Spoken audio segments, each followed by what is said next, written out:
Okay, so we're going to do some basic defeat methods. Here's a brand new lock. It's a dog bone. It's an electronic Bluetooth. It's $123 on Amazon. I think I've seen it as low as $90 on Amazon. So we got this thing. So it's supposed to be, it's got, you know, it takes no key, so you can't pick it or whatever. But we're just going to do the basics. What's the basics? First thing I'm going to do, I'm going to shim the lock. I take a tin can, chop it with just a pair of scissors. Now, and then you take your Pepsi can, Orange Crush, whatever. It's just aluminum. What I always like, I just chop a little M in there, you know, or whatever you want to notch it. A little notch there. Some people call that the M or something. And then what I'm going to do is I'm going to fold that to there. Fold this up. Fold that one up.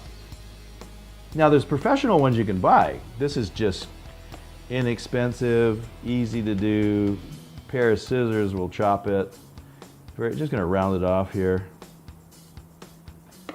So basically, and then I can take, before I do anything, just kind of, you know, form it to what I have. So the basics is we know it's a double. Move it around a little bit till we get it.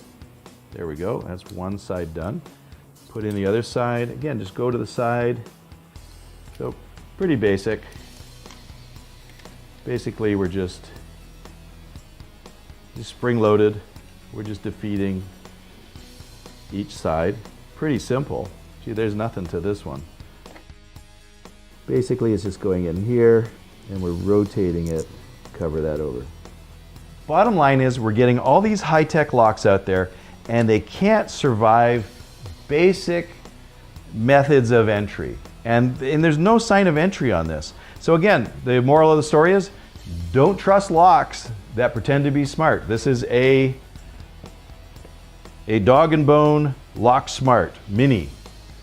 So again, don't trust locks that pretend to be smart.